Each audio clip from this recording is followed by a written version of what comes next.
السلام عليكم بنات، كيف دايرين؟ لاباس عليكم؟ نتمنى يا ربي تكونوا بخير على خير وفي احسن الاحوال ان شاء الله يا ربي.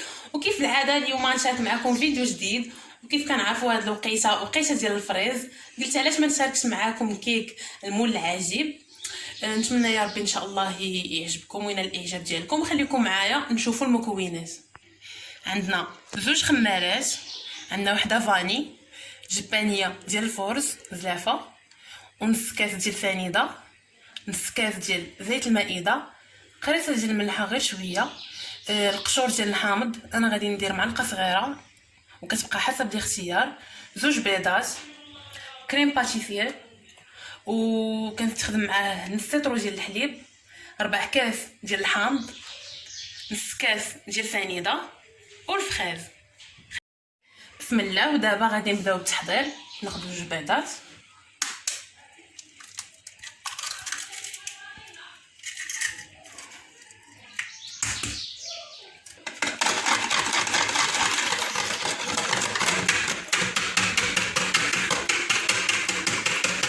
ودابا غادي نزيدو نص كاس ديالنا على البيض،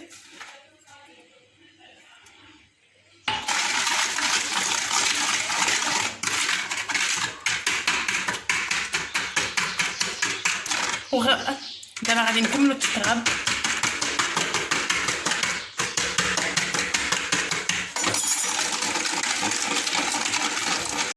هيا غادي نزيدو زيت المائده اللي عندنا ونعاودو نقربو.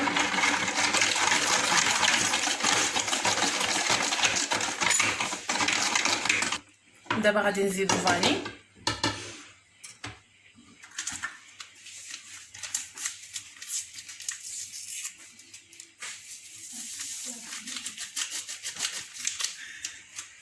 ونعاودو نطربو.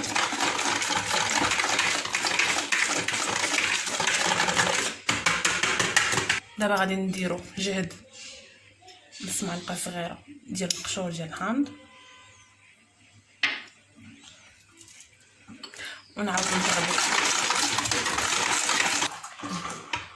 دابا غادي نديرو قريصه ديال الملحه وغادي نزيدو جهد نص كاس ديال الماء. وهذا هو السر ديال الكيك اللي كيخليه يجي خفيف وكيجي زوين.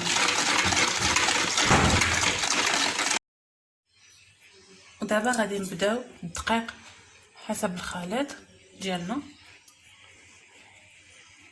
انا غادي ندير وعيني ميزاني، نضرب دابا 3 المعالق ونخلط المكونات ديالي مع الدقيق ونبقى نزيد في الدقيق حتى نشوف الخليط اللي انا باغي. نعاود نزيد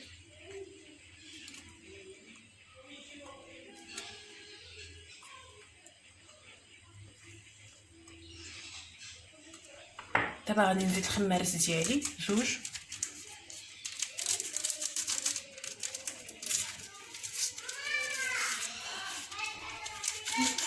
الخماره ديالي الثانيه،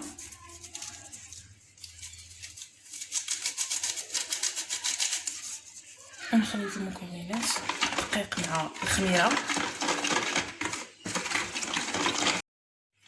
وكيف ما كتشوفوا معايا من بعد ما وجدنا الخليط ديالنا خويناه في المول اللي ديجا كنت انا مقاداه دهنه بالزبده والدقيق.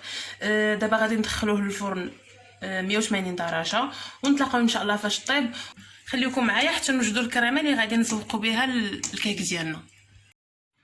ودابا من بعد ما درت نص لتر ديال الحليب في الكاسرونه ديالي غادي ندير جهد 3 المعالق كبار ديال كريم باتيسير وغادي نديرها فوق النار.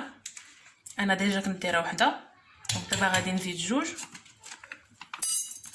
وغادي ندير 3 المعالق ديال العصير ديال الحامض كيعطي واحد لوغو زوين.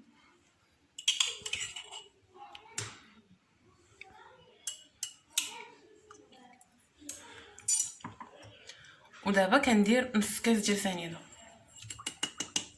كيبقى كله وحسب الاختيار ديالو، وكنخلي